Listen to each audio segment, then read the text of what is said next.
നേരത്തേതിനേക്കാളും കുറച്ചുകൂടി നന്നായിട്ട് ബഡ്ജറ്റ് കാര്യങ്ങളൊക്കെ അവതരിപ്പിച്ചത് നന്നായിട്ടുണ്ടായിരുന്നു. നാടിനുതകുന്ന ഭരണമായി മാറട്ടെ എന്നാണ് ഒരു പൊതുജനം എന്നുള്ള അഭിപ്രായം എനിക്ക് പറയാനുള്ളത്. നല്ലൊരു ബഡ്ജറ്റാണ് എന്നാണ് എൻ്റെ വിശ്വാസം. പക്ഷേ അത് എത്രത്തോളം പ്രാവർത്തികമാക്കാൻ കഴിയുമെന്നുള്ളതിനെക്കുറിച്ച് കണ്ടു തന്നെ അറിയണം.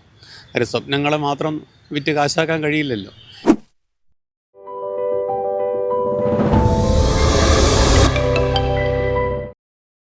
ബഡ്ജറ്റ് എങ്ങനെയാണ് ജനോപകാരപ്രദമാണെന്ന് കരുതുന്നുണ്ട്? എന്താണ് ഇത് മനസ്സിലാക്കിയത് ബഡ്ജറ്റിനെ പറ്റി?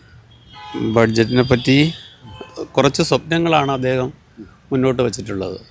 കേരളത്തിൻ്റെ നല്ലൊരു കേരളം സൃഷ്ടിക്കുക എന്നുള്ള ഒരു ആശയം അദ്ദേഹത്തിനുണ്ടെന്നാണ് ബഡ്ജറ്റിനകത്ത് പൊതുവിൽ തോന്നുന്നത്, ഒരു സാധാരണക്കാരനായ എന്നെപ്പോലൊരാളിന് തോന്നുന്നത്.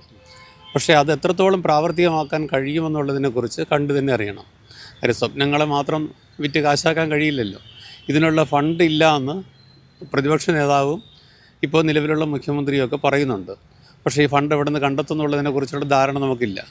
മാത്രവുമല്ല, മുൻകാലങ്ങളിൽ ഇതുപോലുള്ള ബഡ്ജറ്റുകളിൽ പറയുന്ന പല കാര്യങ്ങളും പ്രവൃത്തി വിഭാഗത്തിലെത്തിക്കാൻ അന്നത്തെ ഭരണ സംവിധാനത്തിന് കഴിയാതെ പോയത് നമ്മുടെ നാട്ടിലെ പ്രശ്നങ്ങൾ നമുക്ക് ആ തനതായ രീതിയിൽ കൈകാര്യം ചെയ്യാൻ കഴിയാത്തത് കൊണ്ടാണെന്നാണ് വിശ്വാസം. ഇതിനകത്ത് രാഷ്ട്രീയപരമായിട്ടൊന്നുമല്ല, രാഷ്ട്രീയത്തിനപ്പുറത്തേക്ക് മാറ്റി വെച്ചിട്ട് കേരളത്തിൻ്റെ വികസനം കാംക്ഷിക്കുന്ന ആർക്കും ഈ ബഡ്ജറ്റിലോട് ഒരു സമ്മിശ്ര പ്രതികരണമാണ് എന്നാണ്.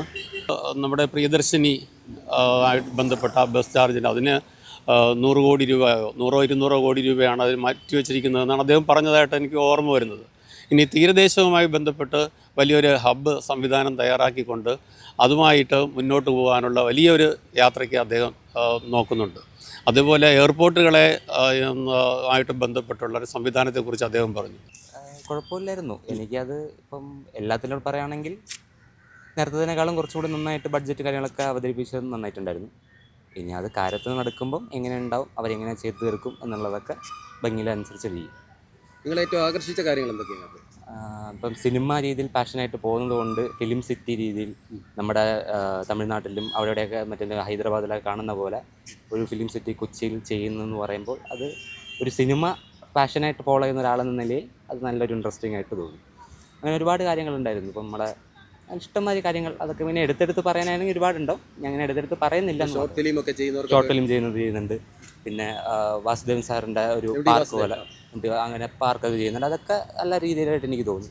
വർഷക്കാലം ബഹുമാനപ്പെട്ട മുൻ മന്ത്രി ശ്രീ പിണറായി വിജയൻ അവരുടെ നേതൃത്വത്തിലും ബഡ്ജറ്റ് അവതരിപ്പിച്ചു. ശ്രീ വി ഡി സതീശൻ അവരെ കുറിച്ച് നോക്കുമ്പോൾ അദ്ദേഹം ഫിനാൻസ് മിനിസ്റ്ററും കൂടെയാണ്. അതിലുപരി അദ്ദേഹത്തിന് ഒരുപാട് കാര്യങ്ങൾ അറിവുള്ള ആൾ കൂടിയാണ്. അദ്ദേഹം പഠിച്ചാണ് ഈ ബഡ്ജറ്റ് അവതരിപ്പിച്ചത്. അതിലുപരി കേരളം ഇന്നുവരെ കാണാത്ത സ്ത്രീകൾക്ക് വേണ്ടിയിട്ടുള്ള കരുതൽ, അതാണ് ഏറ്റവും വലുത് എന്നാണ് എനിക്കുള്ള അഭിപ്രായം. നല്ലൊരു ഭരണമായിരിക്കും, നല്ലൊരു ഭരണമാവണം, അതാണ് എൻ്റെ അഭിപ്രായം. നാടിനുതകുന്ന ഭരണമായി മാറട്ടെ എന്നാണ് ഒരു പൊതുജനം എന്നുള്ള അഭിപ്രായം എനിക്ക് പറയാനുള്ളത്. ഈ ഏറ്റവും കൂടുതൽ ആകർഷിച്ച പദ്ധതി ഏതൊക്കെയാണ്? ഏറ്റവും കൂടുതൽ ആകർഷിച്ചത് ഒന്ന് സ്ത്രീയുടെ, അത് കഴിഞ്ഞ് പ്രായം, അതൊരു വലിയ കാര്യമാണ്.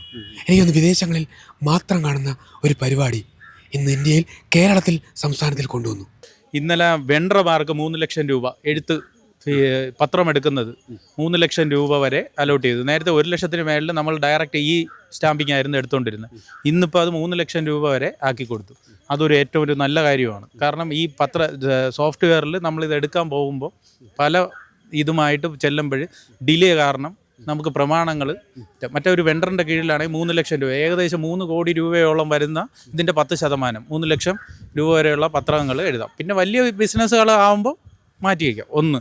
2, പുതിയ വാഹനങ്ങൾ ഇറക്കുന്നതിന് ചെയ്സ് ഇറക്കുമ്പോൾ അതിന് വേണ്ട നികുതി എടുത്തുകൊണ്ടിരുന്ന 5% മനസ്സിലായില്ലേ? അതിന് മാറ്റി 3% ആക്കി. അപ്പോൾ ഇനി പുതിയ വാഹനങ്ങൾ ആൾക്കാരെ ഇറക്കിക്കൊണ്ടിരിക്കും.